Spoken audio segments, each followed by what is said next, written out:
Olá, amigos do canal NEP São Paulo, sejam muito bem-vindos a mais um episódio da nossa querida e belíssima série A Muitas Mãos, do estudo coletivo Livro da Esperança, do benfeitor Emmanuel. Eu sou Rafael, sou um dos membros do NEP Allan Kardec de Ribeirão Preto, interior de São Paulo, e é uma alegria poder estar aqui dividindo singelas reflexões com todos vocês. Que o nosso mestre possa nos inspirar e nos intuir nas reflexões de hoje. Hoje vamos falar sobre o capítulo 32 da obra, intitulado Compaixão e Socorro. Então eu vou fazer primeiro a leitura e depois a gente vai para os comentários. Então Emmanuel, ele faz referência ao Evangelho de Lucas, no capítulo 6, versículo 35, em que Jesus diz assim: Amai, pois, a vossos inimigos. E ele também faz uma referência ao Evangelho segundo o Espiritismo, capítulo 12, item 3, em que Emmanuel faz o seguinte recorte: se o amor do próximo constitui o princípio da caridade, amar os inimigos é a mais sublime aplicação desse princípio, porquanto a posse de tal virtude representa uma das maiores vitórias alcançadas contra o egoísmo e o orgulho. E agora vamos entrar no texto propriamente dito do Emmanuel. Não apenas os nossos adversários costumam cair. É preciso entender que as situações constrangedoras não aparecem unicamente diante daqueles que não nos comungam os ideais, cujas deficiências, por isso mesmo, estamos naturalmente inclinados a procurar e reconhecer. As criaturas que mais amamos também erram, como temos errado, e adquirem compromissos indesejáveis como tantas vezes temos nós abraçado problemas difíceis de resolver. E todos eles, os irmãos que resvalam na estrada, de certo pedem palavras que os esclareçam e braços que os levantem. Tanto quanto nós, na travessia das trevas interiores, quanto quando as trevas interiores nos tomam de assalto, reclamam compaixão e socorro, ao invés de espancamento e censura. Ainda assim, compaixão e socorro não significam aplauso e conivência para com as ilusões de que devemos desvencilhar-nos. Em verdade, exortou-nos Jesus a deixar conjugados o trigo e o joio, na gleba da experiência, de vez que a divina sabedoria separará um do outro, no dia da ceifa. Mas não nos recomendou sustentar reunidos a planta útil da praga que destrói. À vista disso, a compaixão e o socorro expressam-se no cultivador, através da bondade vigilante com que libertará o vegetal proveitoso da larva que o carcome. O papel da compaixão é compreender. A função do socorro é restaurar. Mas se a compaixão acalenta o mal reconhecido a título de ternura, converte-se em anestesia da consciência se o socorro suprime o remédio necessário ao doente, a pretexto de resguardar-lhe o conforto. Transforma-se na irresponsabilidade fantasiada de carinho, apressando-lhe a morte. Reconhecendo, pois, que todos somos suscetíveis de queda, saibamos estender incessantemente compaixão e socorro, onde estivermos, sem escárnio para com nossas feridas e sem louvor para com as nossas fraquezas, agindo por irmãos afetuosos e compassivos, mas sinceros e leais uns dos outros, a fim de continuarmos todos juntos, na construção do bem eterno, trabalhando e servindo, cada qual de nós em seu próprio lugar.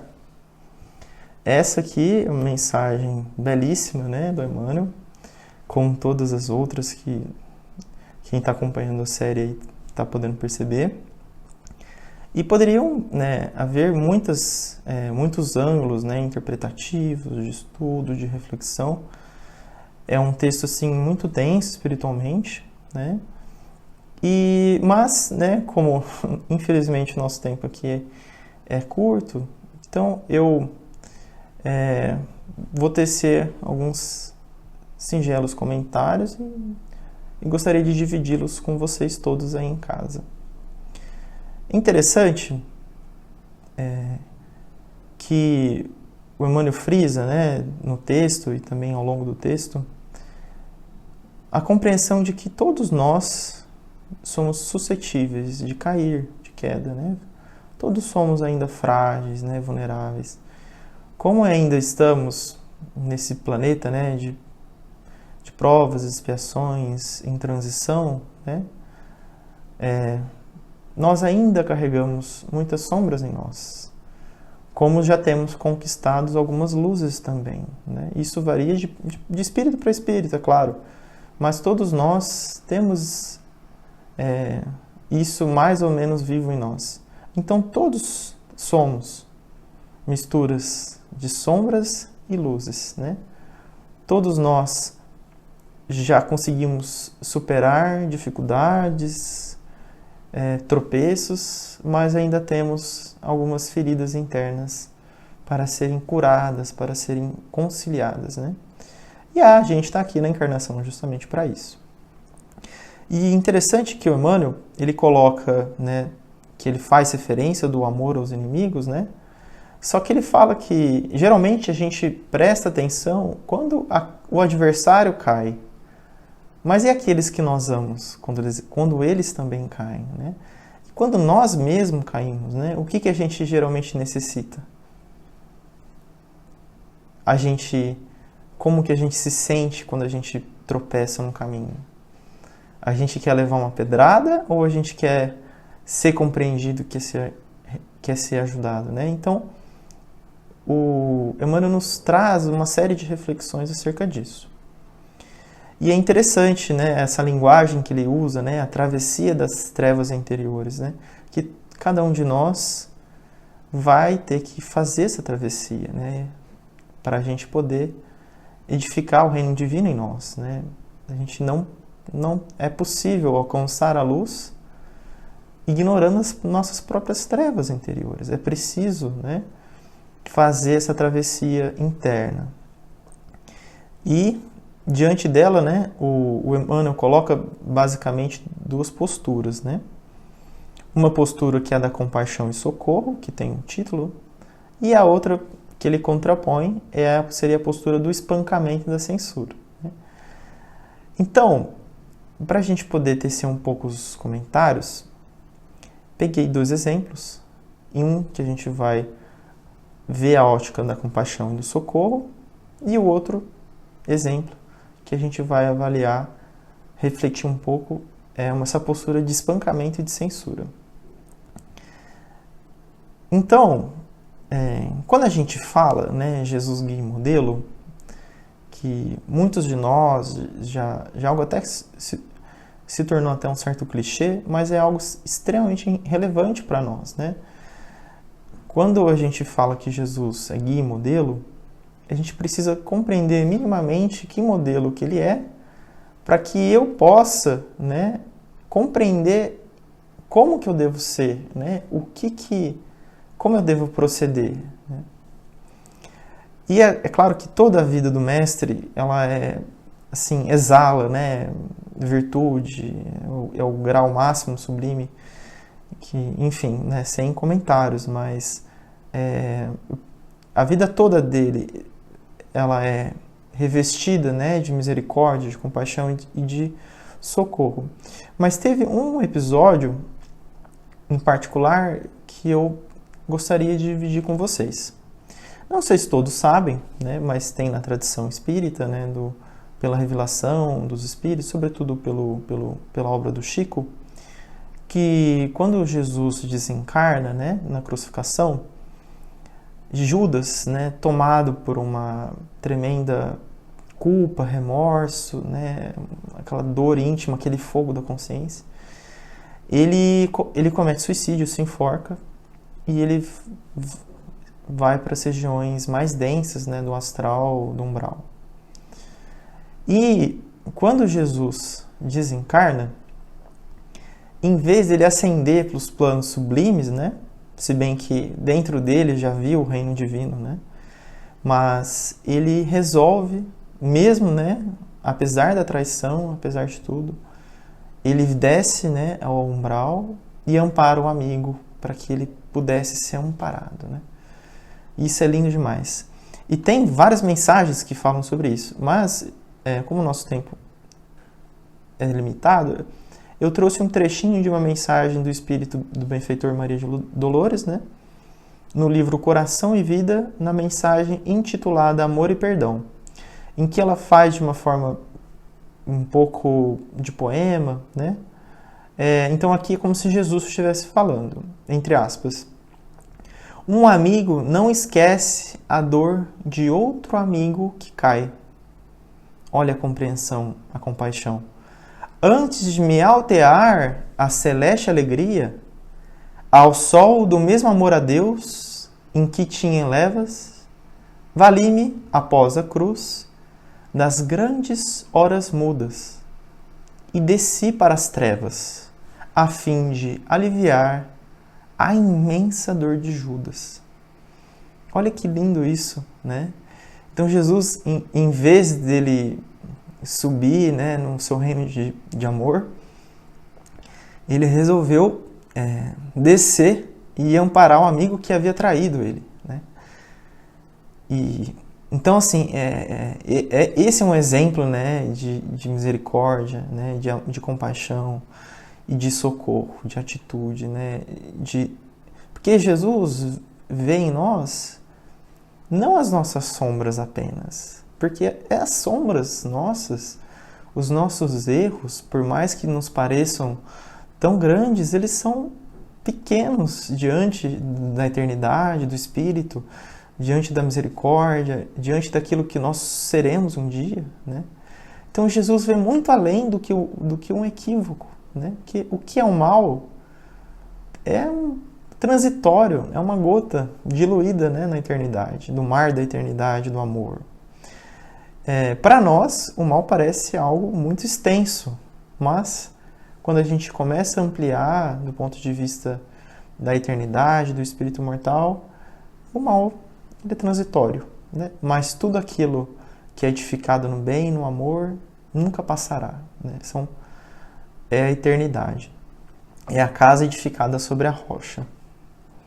Um outro exemplo que eu pensei bastante, que nos toca muito, é o exemplo de Pedro, né? O apóstolo Pedro, né? E a transformação dele como apóstolo, como pessoa, como cristão é belíssima. E tem algumas mensagens também que falam, né, dessa postura que ele tinha de ser intransigente, de ser rígido, né, intolerante. E ele se transforma depois, né, na grande rocha, grande pedra, grande base do cristianismo nascente naqueles primeiros tempos, né? Então é muito bonito isso. Tem uma mensagem, né, que está em Contos e Apólogos do Irmão X, né, que é Humberto de Campos, está no capítulo 38. Essa mensagem ela é um pouco extensa, vale a pena também quem não conhecer, quiser ler ela na íntegra, vale muito a pena. Eu vou tentar recontar, né, do meu jeito para ficar mais simples. Então, lá na Casa do Caminho, né, naqueles primeiros tempos, eles tinham um serviço de atendimento a todas as pessoas necessitadas, né? E o benfeitor, né, Humberto de Campos Irmão X, ele narra um dia desses atendimentos. Então, chegou um rapaz chamado Roboão, pedindo ajuda, auxílio, e Simão Pedro, né, fala assim pro companheiro dele, tá vendo? Esse aqui espancou a mãe, tava embriagado, não merece. E depois de um tempo, uma mulher que se rastejava com feridas, né? Pedia auxílio. Aí ele fala, essa daqui maltratava os escravos, merece, né? E por aí vai. Um senhor paralítico, né? E aí ele vai contando, né, as desventuras e os erros e as quedas de cada um de uma forma assim muito incisiva, né, muito dura. E aí até o benfeitor narra, né, entre aspas, e por muitas horas fustigou as desventuras alheias, colocando à mostra, com palavras candentes e incisivas, as deficiências e os erros de quantos lhe vinham suplicar o reconforto. E nós somos assim, né? Às vezes quem a gente deveria ajudar, a gente usa o verbo, né, como uma espada que machuca. E muitas vezes deixamos de lado a doçura, a compreensão. E aí, depois de um dia longo de serviços, né, Simão Pedro estava naquele mesmo lugar que ele estava, sozinho, já cansado já do dia exaustivo que ele teve de trabalhos. E ele percebe a vinda de um forasteiro, né, de um viajante, que não tinha se identificado. Ele vai lá, bate, né, pede ajuda. E aí o Simão já começa a maltratar, né? O que você está querendo aqui? Já acabou o dia de serviço, né? Daquele jeito dele. E aí quando ele percebe, né, as mãos, né, as cicatrizes nos pés, e Simão fica assim, ele busca olhar, né, para ver quem que era aquele viajante, aquele forasteiro, e ele percebe o brilho no olhar daquela pessoa e reconhece o mestre, né? O mestre que estava diante dele, né? O mestre que ele tanto amava e tanto ama. E aí ele fica de joelhos, mestre, o que você quer que eu faça? Como que sou servo? Como que eu posso te servir? E aí Jesus diz assim para ele, né, entre aspas, Pedro, lembra-te que não fomos chamados para socorrer as almas puras. Venho rogar-te a caridade do silêncio quando não possas auxiliar.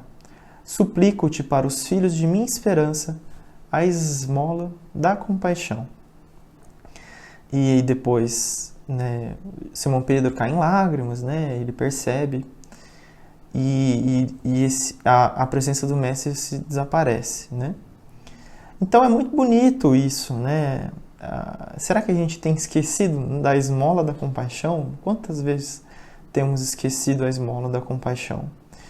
Então, e essa passagem, né, é ao mesmo tempo bela porque Jesus em nenhum momento censurou Simão Pedro.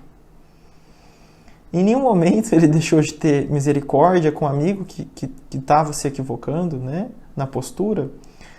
E também em nenhum momento deixou de prestar, né, o socorro como mestre, né, com uma doce correção, digamos assim, palavras minhas, tá?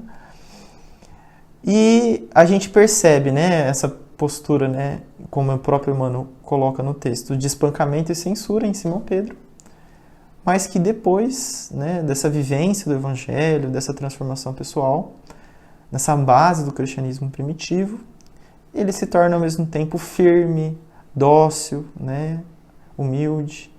E como ele percebeu que ele também errava, ele passou a compreender e amar todos, né, independentemente dos erros e dos equívocos. Então é muito bonito, porque a gente pode sim ser melhor, né? A gente pode sim melhorar, a gente pode sim caminhar nesse sentido. E próprio Emmanuel, né, no texto, coloca, né, que compaixão é compreensão, né? E o socorro restaura, ou seja, há uma forma mais do sentimento, da compaixão, da misericórdia, e uma forma de socorro, né, que é a ação, que é a manifestação daquele sentimento nobre, no sentido de restaurar, equilibrar, e não no sentido de agravar a dor das pessoas, né? Então, diante de qualquer sombra, sejam as nossas, sejam daqueles que estão próximos de nós ou não, não adianta a gente ficar acusando as trevas, né? A gente precisa acender a nossa luz. Não adianta nada eu brigar com a escuridão, ela não vai se iluminar. Então é preciso que a gente acenda aos poucos, né, a nossa candeia interna, para que a gente possa fazer luz onde a gente estiver. Uns com um palitinho de fósforo, outros com uma candeia, outros com holofote, mas não importa. O importante é que a gente passe a acender a luz em nós, né? E sempre, sempre em todas as situações que nos forem possíveis, restituir o mal com o bem. Como Jesus fez, né? E deixou esse exemplo de amor incrível para nós, né? De condutas, de moral sublimes. E isso nos faz pensar em tantas coisas, né? Como a gente tem sido no nosso dia a dia, no nosso trabalho, nossa família, nos relacionamentos, no centro espírita. Se você não é espírita, se você não tem religião, não importa, né? Nos ambientes, nos lugares que a gente, pela vontade divina, foi convidado a conviver, né? A progredir, a evoluir, a caminhar. Como a gente tem sido? A gente tem mais auxiliado, compreendido, ou a gente tem acusado e jogado pedra, né? Lembrando que em nenhum momento, né, Emmanuel, né, também Cristo, nos diz para sermos coniventes, né, com os erros, não, com o mal, né, com o equívoco em si. E basta a gente lembrar da passagem da mulher, né, em que Jesus, para a mulher adúltera, em que Jesus diz assim: vai e não peques mais. Então ele teve o amor, teve a compreensão, a compaixão, né? Mas em nenhum momento ele aplaudiu o equívoco. Então que nós possamos, né, aprender cada vez mais a sermos mais dóceis, mais misericordiosos, mais compassivos, e que possamos, sempre que nos for possível, estender o auxílio, seja de qualquer forma, nem que seja uma simples prece. Bom, meus amigos, fica o convite, nossas reflexões, que esse amado Mestre possa nos sustentar para que nós possamos ser cada vez melhores. Fiquem com Deus, um grande abraço e até mais.